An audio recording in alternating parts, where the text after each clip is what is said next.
Good morning बच्चों, कैसे हो आप सभी। आप सभी का हमारे गुरुकुल चैनल में बहुत बहुत स्वागत है।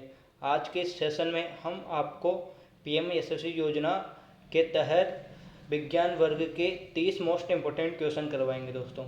ये सेशन आपके लिए बहुत उपयोगी होने वाला है दोस्तों। अतः आप हमारे चैनल पर नए हो तो हमारे चैनल को सब्सक्राइब करो। यदि आपको वीडियो अच्छी लगे तो वीडियो को ज़्यादा से ज़्यादा लाइक व शेयर करो ताकि इसका लाभ सभी बच्चों को मिल सके दोस्तों। चलो दोस्तों, इसी के साथ मैं अपना पहला क्वेश्चन प्रारंभ करता हूँ। तो आपको बताना है, पहला क्वेश्चन हमारा स्क्रीन पे आ गया कि मटर का वास्तविक नाम क्या है दोस्तों। आपका मटर का वैज्ञानिक या वास्तविक नाम बताना है दोस्तों। तो option A Allium cepa, option B Solanum tuberosum, option C Pisum sativum, option 4 माइग्मो सापुडिका। तो दोस्तों इन चारों में से कौन सा ऑप्शन होगा? इन चारों में से कौन सा ऑप्शन बिल्कुल राइट होगा दोस्तों? मटर का वैज्ञानिक नाम बताएं दोस्तों आपको। तो इन चारों में से कौन सा ऑप्शन बिल्कुल राइट होगा? तो आशा करूँगा दोस्तों आपको इसका उत्तर पता होगा। तो इसका ऑप्शन होगा सी दोस्तों, बिल्कुल ऑप्शन 3 बिल्कुल राइट होगा दोस्तों। इस बात का ध्यान रखना, ऑप्शन 3 बिल्कुल राइट होगा दोस्तों। चलो दोस्तों, इसी के साथ अगला क्वेश्चन करते हैं। तो आपको बताना है अगला क्वेश्चन, मानव शुक्राणु में कितने गुणसूत्र पाए जाते हैं दोस्तों? मानव के शुक्राणु में कितने गुणसूत्र पाए जाते हैं? Option A 46, option 2 23, option 3 44, option 4 22। तो इन चारों में से कौन सा ऑप्शन बिल्कुल राइट होगा दोस्तों? इन चारों में से कौन सा ऑप्शन राइट होगा कि मानव के शुक्राणु में कितने गुणसूत्र पाए जाते हैं? कितने गुणसूत्र पाए जाते हैं दोस्तों? तो बच्चों ऑप्शन बी बिल्कुल राइट होगा। मानव शुक्राणु में 23 गुणसूत्र पाए जाते हैं दोस्तों। चलो इसी के साथ अगला क्वेश्चन करते हैं दोस्तों। तो आपको बताना है स्त्रियों में लिंग गुणसूत्र कौन से है? तो स्त्रियों में लिंग गुणसूत्र कौन से पाए जाते हैं दोस्तों? तो आपके पास ऑप्शन है XX, ऑप्शन 2 XY, ऑप्शन 3 एक X तथा Y नहीं, दोनों में से, या एक Y X नहीं। तो कौन से गुणसूत्र पाए जाते हैं दोस्तों? XX XY, एक X Y नहीं पाया जाता, या एक Y या X नहीं पाया जाता। तो कौन सा ऑप्शन बिल्कुल राइट होगा दोस्तों इसमें? तो दोस्तों हमको पता है कि स्त्रियों में लिंग गुणसूत्र कौन से होते हैं? XX होते हैं दोस्तों। इस बात का ध्यान रखना, XX स्त्रियों में गुणसूत्र होते हैं। पुरुषों में कौन सा होता है दोस्तों? XY। इस बात का ध्यान रखना दोस्तों। क्वेश्चन किसका भी बन सकता है आपको, मैंने आपको स्त्री को करवा दी है, पुरुषों के आप ध्यान रखना है कि पुरुषों में कौन से गुणसूत्र पाए जाते हैं दोस्तों? XY गुणसूत्र पाए जाते हैं दोस्तों। चलो दोस्तों, इसी के साथ हम अपना अगला क्वेश्चन करते हैं। तो आपको अपना अगला क्वेश्चन ये रहा दोस्तों। तो आनुवांशिकी के जन्मदाता किसे कहा जाता है? जेनेटिक्स के जन्मदाता किसे कहा जाता है दोस्तों? आनुवांशिकी के जन्मदाता किसे कहा जाता है? Option A Sutton, option 2 Mendel, option 3 Darwin, option 4 Bateson. इन चारों में से कौन सा ऑप्शन होगा दोस्तों? आपको बताना है कि जेनेटिक्स आनुवांशिकी के जन्मदाता किसे कहा जाता है। तो इन चारों में से कौन सा ऑप्शन होगा दोस्तों? तो दोस्तों हम जानते हैं कि आनुवांशिकी के जन्मदाता मेंडल को कहा जाता है। इन्होंने किस पर? मटर के पौधे पर। किस पर? मटर के पौधों पर रिसर्च किया था दोस्तों। इस बात का ध्यान रखना, मटर के पौधों पर इन्होंने रिसर्च किया था। तो दोस्तों इस बात का ध्यान रखना। चलो दोस्तों अगला क्वेश्चन करते हैं इसी के साथ। तो अगला क्वेश्चन हमारा आ गया दोस्तों कि ग्रेगर जॉन मेंडल किसके लिए प्रसिद्ध है? तो अभी आपको क्वेश्चन में बताया गया था कि जॉन मेंडल किसके लिए प्रसिद्ध है। ऑप्शन ए उत्परिवर्तन सिद्धांत के लिए, ऑप्शन बी जीन की खोज के लिए, ऑप्शन 3 पेनिसिलिन की खोज के लिए, ऑप्शन 4 आनुवांशिकी के नियम के लिए। तो दोस्तों किसके लिए प्रसिद्ध है ग्रेगर जॉन मेंडल? तो हम जानते हैं दोस्तों कि आनुवांशिकी के नियम ग्रेगर जॉन मेंडल ने दिए थे। इस बात का ध्यान रखना दोस्तों, आनुवांशिकी के नियम ग्रेगर जॉन मेंडल ने दिए थे। चलो दोस्तों इसी के साथ अगला क्वेश्चन करते हैं। अगला क्वेश्चन हमारे ये आ गया दोस्तों स्क्रीन पर। तो आपको बताना है एक पीढ़ी से दूसरी पीढ़ी में पहुंचने वाले लक्षणों को मेंडल ने क्या कहा? या मंडल नहीं दोस्तों, मेंडल है, तो प्रिंटिंग मिस्टेक ही है। तो मेंडल ने क्या नाम दिया? तो दोस्तों आपको बताना है एक पीढ़ी से दूसरी पीढ़ी के दोस्तों, एक पीढ़ी से दूसरी पीढ़ी तक पहुंचने वाले लक्षणों को मेंडल ने क्या नाम दिया? ऑप्शन ए विशेषक, ऑप्शन बी कारक, ऑप्शन 3 जीन, ऑप्शन 4 आनुवांशिक लक्षण। तो बताइए कौन से एक पीढ़ी से दूसरी पीढ़ी तक पहुंचने वाले लक्षणों को मेंडल ने क्या नाम दिया? तो दोस्तों इसमें ऑप्शन होगा वी, ऑप्शन बी बिल्कुल राइट होगा दोस्तों। तो ऑप्शन बी बिल्कुल राइट होगा दोस्तों। इस बात का ध्यान रखना, एक पीढ़ी से दूसरी पीढ़ी तक पहुंचने वाले लक्षणों को मेंडल ने क्या नाम दिया? कारक। चलो दोस्तों इसी के साथ अगला क्वेश्चन करते हैं हम। तो दोस्तों अगला क्वेश्चन है, मानव में श्वास की दर होती है प्रति मिनट में। तो दोस्तों आपको बताना है पर मिनट में मानव कितनी बार सांस लेता है। दोस्तों आपको बताना है पर मिनट में मानव कितनी बार सांस लेता है। दोस्तों ऑप्शन 1 40 बार, ऑप्शन बी 12 से 15 बार, ऑप्शन 3 72 बार, ऑप्शन 4 100 बार। तो यहाँ पर देखो 2 डबल बार आ गया, आपको एक को 3 मानना है, तो 23 नंबर वाला को 3 कर लेना दोस्तों। चलो इसमें कौन सा ऑप्शन बिल्कुल राइट होगा, मानव में श्वास की दर होती है। तो बात बताइए दोस्तों 1 मिनट में कितनी बार श्वास लेता है मानव।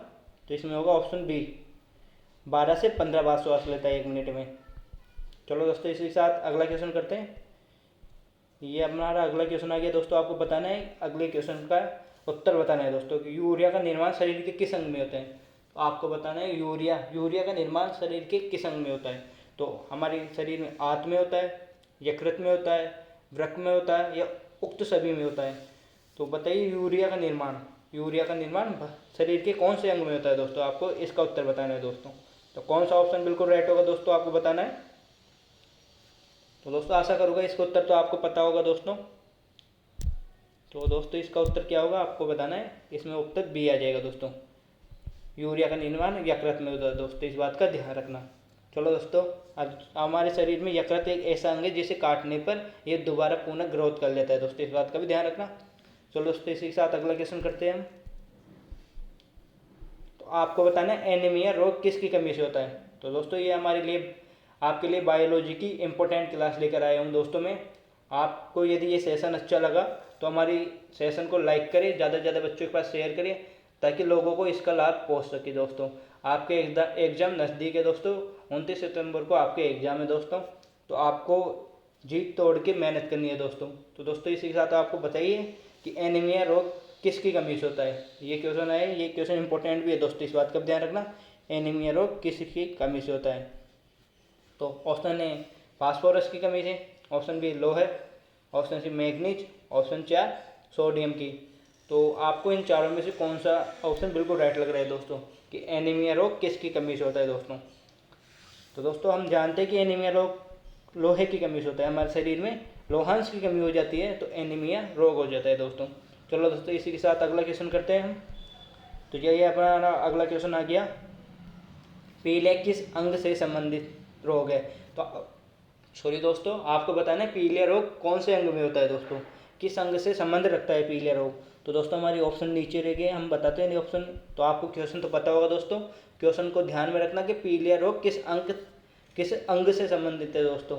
ऑप्शन ए मस्तिष्क, ऑप्शन बी यकृत, ऑप्शन 3 आमाशय, ऑप्शन 4 जनन अंग। तो कौन से अंग से पीलिया रोग संबंध रखता है दोस्तों, तो इनमें से कौन सा ऑप्शन होगा दोस्तों आपको बताना है। तो दोस्तों हम जानते हैं ऑप्शन 2 बिल्कुल राइट होगा, यकृत से पीलिया रोग संबंध रखता है दोस्तों, इस बात का ध्यान रखना। चलो दोस्तों इसी के साथ अगला क्वेश्चन करते हैं हम। तो आपको बताना है प्लेग रोग किसके द्वारा फैलता है। तो कौन से जानवर से प्लेग रोग फैलता है दोस्तों, इसका उत्तर तो आपको पता होगा, आशा करता हूँ कि मैं आपको इसका उत्तर पता होगा दोस्तों। तो दोस्तों इसमें कौन सा ऑप्शन बिल्कुल राइट होगा, ऑप्शन ए कुत्ते से, ऑप्शन बी गाय से, ऑप्शन सी सुअर से, ऑप्शन 4 चूहे से। तो कौन से जानवर से प्लेग रोग फैलता है दोस्तों, इसमें कौन सा ऑप्शन होगा। तो दोस्तों कौन सा ऑप्शन होगा, इसमें ऑप्शन 4 होगा दोस्तों, चूहे से प्लेग रोग फैलता है दोस्तों, इस बात का ध्यान रखना। चलो दोस्तों इसी के साथ अगला क्वेश्चन करते हैं हम। तो आपको बताना है एड्स रोग किससे फैलता है, एड्स किससे फैलता है। ऑप्शन ए रक्त से, ऑप्शन बी दुग्ध से, ऑप्शन 3 वीर्य से, ऑप्शन 4 उपयुक्त सभी से। तो कौन से ऑप्शन बिल्कुल राइट होगा दोस्तों। यदि दोस्तों आपको हमारे सेशन बढ़िया लगा, आपको ऐसा लगा कि हमें इससे कोई ज्ञान की चीज़ प्राप्त हुई है, तो आप हमारे वीडियो को ज़्यादा से ज़्यादा शेयर करें, वीडियो को लाइक करें ताकि इसका लाभ सभी बच्चों को पहुंच सके। ये सेशन हमारे पीएम यशस्वी योजना के तहत चलाया जा रहा है दोस्तों। चलो दोस्तों आपको बताना है इसमें कौन सा ऑप्शन बिल्कुल राइट होगा, एड्स रोग किससे फैलता है। तो आशा करूँगा इसका उत्तर तो आपको पता होगा दोस्तों, तो इसमें ऑप्शन 4 हो जाएगा दोस्तों। चलो दोस्तों इसी के साथ अगला क्वेश्चन करते हैं। तो आपको बताना है डायबिटीज़ किस कारण होता है, डायबिटीज किस कारण होता है, इंसुलिन की कमी के कारण, इंसुलिन की अधिकता के कारण, शक्कर अधिक खाने से, या उक्त सभी से। डायबिटीज किस कारण होता है दोस्तों, तो आपको बताना है डायबिटीज किस कारण होता है दोस्तों। इन चारों ऑप्शनों में से कौन सा ऑप्शन बिल्कुल राइट है दोस्तों, आपको बताना है।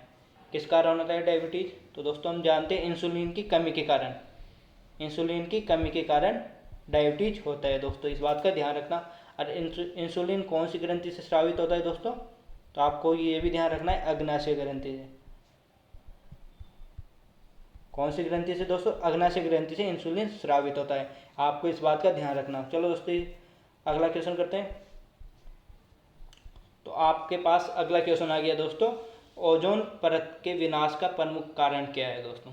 कि ओजोन परत है जो समताप मंडल में पाई जाती है ओजोन परत, उस परत का विनाश का प्रमुख कारण क्या है? ऑप्शन ए पराबैंगनी किरणें, ऑप्शन बी CFC क्लोरोफ्लोरोकार्बन, या ऑप्शन सी पहला या दूसरा, ऑप्शन 4 ग्लोबल वार्मिंग। तो ये ओजोन परत के विनाश का प्रमुख कारण कौन सा है, इन चारों में से बताना है आपको। तो दोस्तों हम जानते हैं कि CFC क्लोरोफ्लोरोकार्बन ओजोन परत का क्षय करती है, पराबैंगनी किरणें भी ओजोन परत का क्षय करती है। तो इसमें दो ऑप्शन, पहला और दूसरा दोनों आ जाएगा दोस्तों, इस बात का ध्यान रखना। चलो दोस्तों अगला क्वेश्चन करते हैं इसी के साथ। तो हमारा अगला क्वेश्चन आ गया दोस्तों, ये स्क्रीन पर भी अपना अगला क्वेश्चन आ गया। तो आपको बताना है राजस्थान के केवलादेव नेशनल पार्क का संबंध है, केवलादेव नेशनल पार्क का संबंध किस जीव से है? पक्षियों से है, बाघों से है, वनों से है, या पर्यटनों से है। सॉरी दोस्तों, पर्यटनों से है। कौन सा ऑप्शन बिल्कुल राइट होगा? केवलादेव नेशनल पार्क का संबंध, राजस्थान के केवलादेव नेशनल पार्क का संबंध किससे है? तो दोस्तों केवलादेव राष्ट्रीय पार्क नेशनल पार्क कहाँ पर है? राजस्थान में भरतपुर में, इस बात का भी ध्यान रखना। भरतपुर में केवलादेव नेशनल पार्क है दोस्तों। इसका संबंध किससे है? पक्षियों से। पक्षियों में पूछे तो किससे? साइबेरियन क्रेन से। साइबेरियन क्रेन बोल या सारस बोलो दोस्तों, साइबेरियन क्रेन से इसका संबंध है दोस्तों, इस बात का ध्यान रखना। आपको जीके में पूछा जा सकता है कि साइबेरियन सारस का संबंध राजस्थान के किस नेशनल पार्क से है? तो आपको बताना है केवलादेव नेशनल पार्क जो भरतपुर में स्थित है दोस्तों। चलो दोस्तों इसी के साथ अगला क्वेश्चन करते हैं। तो दोस्तों आपको बताना है ओजोन का सूत्र कौन सा है? Option 1 O, option 2 CO, option 3 O2, option 4 OH। तो ओजोन का सूत्र बताना है दोस्तों, ओजोन का सूत्र क्या होगा? तो आपको बताना है ओजोन का सूत्र। सॉरी दोस्तों यहाँ पर O2 नहीं है दोस्तों, O3 है दोस्तों, इस बात का ध्यान रखना। O3 है दोस्तों, O3 है दोस्तों। तो आपको बताना है कौन सा ऑप्शन बिल्कुल राइट होगा दोस्तों। O2, सॉरी दोस्तों, option 1 O, option 2 CO, option 3 O3, option 4 OH। तो कौन सा ऑप्शन बिल्कुल राइट होगा दोस्तों? तो दोस्तों O3 होगा दोस्तों। क्या होगा? O3 होगा दोस्तों, ओजोन बराबर O3 होगा दोस्तों, इस बात का ध्यान रखना। यहाँ पर प्रिंटिंग मिस्टेक हो गई दोस्तों। चलो दोस्तों इसी के साथ अगला क्वेश्चन करते हैं हम। तो आपको बताना है ओजोन परत में छिद्र कहाँ पाया गया है? तो कौन सा महाद्वीप है, या कौन सा महाद्वीप है जो यहाँ पर ओजोन परत में छिद्र पाया गया है? तो Antarctica, option 2 Arctic, option 3 Europe, option 4 Asia. इन चारों महाद्वीपों में से कौन से महाद्वीप में ओजोन परत में छिद्र पाया गया है दोस्तों, आपको बताना है। तो कौन सा होगा ऑप्शन बिल्कुल राइट दोस्तों? तो दोस्तों हम जानते हैं कि अंटार्कटिका। कौन सा दोस्तों? अंटार्कटिका। अंटार्कटिका में ओजोन परत में क्या हो गया दोस्तों? छिद्र हो गया। ओजोन परत में छिद्र का क्या कारण है दोस्तों? आपको बताया था मैंने, CFC, इस बात का ध्यान रखना। क्लोरोफ्लोरोकार्बन, क्लोरोफ्लोरोकार्बन, इस बात का ध्यान रखना, ओजोन परत में छिद्र का प्रमुख कारण है दोस्तों। चलो दोस्तों इसी के साथ अगला क्वेश्चन करते हैं कि दोस्तों आपको बताना है ओजोन परत हमारी किससे रक्षा करती है? ओजोन परत हमारी किससे रक्षा करती है? ऑप्शन 1 सूर्य से आने वाली पराबैंगनी किरणों से, ऑप्शन 2 उष्मा से, ऑप्शन 3 प्रकाश से, ऑप्शन 4 उपयुक्त में से कोई नहीं। तो दोस्तों आपको बताना है इसमें कौन सा ऑप्शन बिल्कुल राइट होगा। दोस्तों हम जानते हैं प्रकाश, प्रकाश से तो हमारी रक्षा करते नहीं, प्रकाश तो धरती पे आता है दोस्तों, आपको पता है प्रकाश धरती पे आता है जिससे हमारी धरती को उजाला होता है दोस्तों। तो हम जानते हैं इसमें कौन सा ऑप्शन होगा दोस्तों। ऑप्शन ए बिल्कुल राइट होगा दोस्तों, ऑप्शन ए बिल्कुल राइट होगा दोस्तों। सूर्य से आने वाली पराबैंगनी किरणों से ओजोन परत हमारी रक्षा करती है दोस्तों। चलो दोस्तों इसी के साथ अगला क्वेश्चन करते हैं। तो बताइए दोस्तों ओजोन मंडल के क्षय के ज्ञात कारणों में से सर्वाधिक उत्तरदायी कारण कौन सा है? तो दोस्तों अभी मैंने बताया था कि ओजोन में क्षय हो रहा है, जिसका प्रमुख कारण कौन सा है दोस्तों? ऑप्शन एक पेन, ऑप्शन बी यहाँ पे PAN है दोस्तों, इंग्लिश में नहीं है दोस्तों, आप हिंदी में इंग्लिश में ध्यान रखना, PAN पेन, एल नीनो प्रभाव, CFC क्लोरोफ्लोरोकार्बन दोस्तों, या ग्रीन हाउस प्रभाव। इनमें से कौन सा कारण है जिसके कारण ओजोन परत में क्षय हो रहा है दोस्तों? इन चारों में से कौन सा ऑप्शन बिल्कुल राइट होगा दोस्तों? तो दोस्तों ऑप्शन 3 बिल्कुल राइट होगा दोस्तों। इस बात का बिल्कुल ध्यान रखना दोस्तों, CFC ओजोन परत के में क्षय का प्रमुख कारण है दोस्तों। अगला क्वेश्चन करते हैं इसी साथ। यदि आपको हमारा सेशन बढ़िया लगा तो आप हमारे चैनल को सब्सक्राइब करें, वीडियो को ज़्यादा से ज़्यादा बच्चों के पास शेयर करें ताकि इस वीडियो का लाभ सभी बच्चों को मिल सके। चलो दोस्तों इससे अगला क्वेश्चन करते हैं। तो आपको बताना है एड्स के वायरस का नाम बताना है दोस्तों, एड्स रोग का वायरस का नाम बताना है दोस्तों। तो एड्स रोग का वायरस कौन सा है दोस्तों? HTLV1, HTLV3, HTLV2, HTLV4। तो इन चारों में से कौन सा है जो एड्स रोग का वायरस है दोस्तों? आपको बताना है HTLV1, HTLV3, HTLV2, HTLV4। इन चारों में से कौन सा ऑप्शन बिल्कुल राइट होगा दोस्तों? तो दोस्तों इसका ऑप्शन होगा बिल्कुल बी बिल्कुल राइट होगा दोस्तों। इस क्वेश्चन को नोट कर लेना दोस्तों। चलो दोस्तों अगला क्वेश्चन करते हैं। आप अपने साथ पेन व कॉपी लेकर बैठे दोस्तों, तो जो क्वेश्चन आपको नहीं आता उसे नोट करें, जो क्वेश्चन आता है उसे एक बार लिख के दोबारा याद करें, आपको वो कंटेस्ट हो जाएगा क्वेश्चन दोस्तों। चलो दोस्तों इसी के साथ अगला क्वेश्चन करते हैं हम। तो आपको बताना है दोस्तों हैजा रोग किससे होता है? तो हैजा रोग किससे होता है दोस्तों आपको बताना है। ये बैक्टीरिया से होता है, वायरस से होता है, अमीबा से होता है, या सभी से होता है? हैजा रोग किस कारण होता है दोस्तों? किसके कारण होता है दोस्तों हैजा रोग? तो दोस्तों इसमें होगा ऑप्शन ए बिल्कुल राइट होगा। हैजा रोग का प्रमुख कारण क्या है? बैक्टीरिया। चलो दोस्तों अगला क्वेश्चन करते हैं। तो अपने पास अगला क्वेश्चन है, इस स्कर्वी रोग किसकी कमी से होता है? दोस्तों एक क्वेश्चन आपको पहले बता दिया गया है, पहले सेशन में भी आ चुका है ये क्वेश्चन, को आपको अभी भी आ गया है। तो आपको बताएं स्कर्वी रोग का किसकी कमी से होता है दोस्तों? स्कर्वी रोग किसकी कमी से होता है? Vitamin A, vitamin C, vitamin B, vitamin D. इन चारों में से बताना है कौन सी विटामिन की कमी से स्कर्वी रोग होता है दोस्तों। तो दोस्तों आशा करूँगा आपको पता होगा, आपने हमारे पहले का सेशन लिया हो तो उसमें बताया गया था कि ऑप्शन बी बिल्कुल राइट हो जाएगा। ऑप्शन बी, विटामिन सी की कमी से स्कर्वी रोग होता है दोस्तों। चलो दोस्तों विटामिन ए की कमी से कौन सा? रतौंधी। इस बात का ध्यान रखना, रतौंधी, विटामिन ए की कमी से रतौंधी। विटामिन बी की कमी से बेरी बेरी रोग होता है दोस्तों, बेरी बेरी। अब विटामिन डी की कमी से रिकेट्स। आपको ध्यान रखना दोस्तों, रिकेट्स, इस बात का ध्यान रखना दोस्तों। चलो दोस्तों अगला क्वेश्चन करते हैं इसी के साथ। ये दोस्तों अपने अगला क्वेश्चन होते हैं। चलो दोस्तों अगला क्वेश्चन, डेंगू बुखार किसके द्वारा फैलता है? तो आपको पता होगा दोस्तों डेंगू बुखार किसके द्वारा फैलता है। ऑप्शन ए मच्छर, ऑप्शन 2 मक्खी, ऑप्शन 3 इन दोनों से, ऑप्शन 4 कुत्ते से। तो इन चारों में से बताना है आपको डेंगू बुखार किसके कारण फैलता है दोस्तों। तो दोस्तों आशा करूँगा इसका उत्तर तो आप सभी को पता होगा। चलो दोस्तों ऑप्शन ए बिल्कुल राइट हो जाएगा दोस्तों। अगला क्वेश्चन करते हैं इसी के साथ हम। तो आपको बताना है दोस्तों अगला क्वेश्चन, तो हैजा के जीवाणु का क्या नाम है दोस्तों? हैजा कौन से जीवाणु से फैलता है दोस्तों? आपको ये बताना है हैजा कौन से जीवाणु से फैलता है दोस्तों। तो option A Vibrio cholerae, option 2 Bacillus tetani, option 3 Bacillus pestis, option 4 Treponema pallidum. तो इन चारों में से कौन सा ऑप्शन बिल्कुल राइट होगा दोस्तों? आपको बताना है हैजा रोग कौन से जीवाणु से फैलता है दोस्तों। तो इन चारों में से ऑप्शन ए बिल्कुल राइट हो जाएगा दोस्तों, विब्रियो कॉलेरी के नाम के जीवाणु से हैजा रोग फैलता है दोस्तों। इसी के साथ अगला क्वेश्चन करते हैं दोस्तों।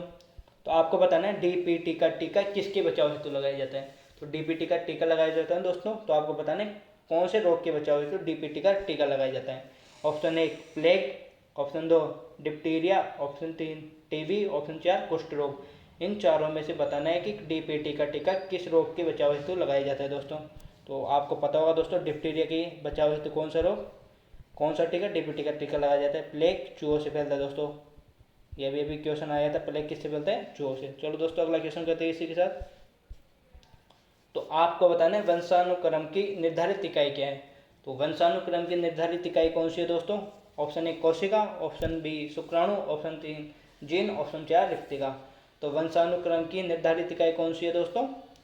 तो इसमें ऑप्शन 3 बिल्कुल सही होगा, जीन वंशानुक्रम की निर्धारित इकाई दोस्तों। ऑप्शन 3 बिल्कुल राइट होगा दोस्तों। चलो दोस्तों अगला क्वेश्चन करते हैं इसी के साथ। कोशिका की खोज किसने की?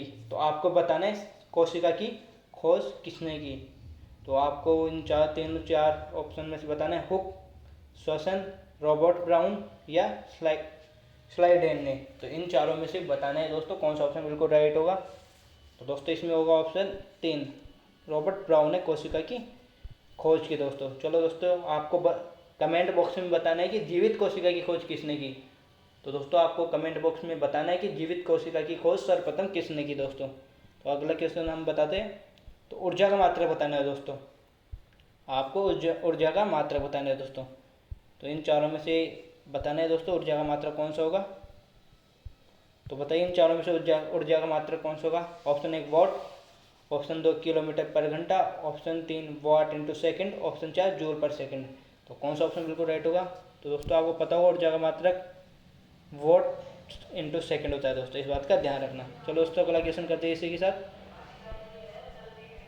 तो अगला क्वेश्चन आ गया, तो स्वतंत्रता पूर्वक गिरती हुई वस्तु की गतिज ऊर्जा का मान क्या होगा दोस्तों। आप बताइए, यदि कोई वस्तु ऊपर से स्वतंत्रता पूर्वक गिर रही है दोस्तों, तो उस वस्तु की गतिज ऊर्जा का मान क्या होगा दोस्तों। तो इसमें कौन सा ऑप्शन बिल्कुल राइट होगा। यदि उस आपको बताना है गतिज ऊर्जा नियत रहेगी, उसकी गतिज ऊर्जा घटेगी, या उसकी गतिज ऊर्जा बढ़ेगी, या गतिज ऊर्जा शून्य हो जाएगी। तो कौन सा ऑप्शन बिल्कुल राइट होगा दोस्तों। बताइए स्वतंत्रता पूर्वक गिरती हुई किसी वस्तु की गतिज ऊर्जा का मान क्या होगा दोस्तों। तो आपको बताना है उसका मान बढ़ जाता है दोस्तों, इस बात का ध्यान रखना। यदि कोई वस्तु ऊपर से स्वतंत्रता पूर्वक गिर रही हो तो उसकी गतिज ऊर्जा का मान बढ़ता है और स्थितिज ऊर्जा का मान घटता है दोस्तों, इस बात का ध्यान रखना। एक ऊर्जा बढ़ती है तो दूसरी ऊर्जा घटती है दोस्तों, इस बात का ध्यान रखना। यदि कोई वस्तु ऊपर से गिर रही हो तो उसकी गतिज ऊर्जा क्या होती है दोस्तों, बढ़ती है, स्थितिज ऊर्जा घटती है दोस्तों, इस बात का ध्यान रखना। चलो दोस्तों अगला क्वेश्चन करते हैं इसी के साथ। तो अपना अगला क्वेश्चन करते हैं दोस्तों। तो आपको बताना है दोस्तों, एक वस्तु का द्रव्यमान आधा और वेग 2 गुना कर दिया जाए तो गतिज ऊर्जा का मान यदि कोई वस्तु है जिसका द्रव्यमान आधा कर दिया जाए और वेग 2 गुना कर दिया जाए तो इसकी गतिज ऊर्जा का मान क्या होगा दोस्तों। तो आपको पता है इनमें कौन सा ऑप्शन बिल्कुल राइट होगा। ऑप्शन 1 4 गुना हो जाएगा गतिज ऊर्जा का मान, गतिज ऊर्जा का मान 2 गुना हो जाएगा, आधा हो जाएगा, या 8 गुना हो जाएगा। तो दोस्तों कौन सा ऑप्शन बिल्कुल राइट होगा दोस्तों। तो दोस्तों मैं बता देता हूँ इसको उत्तर।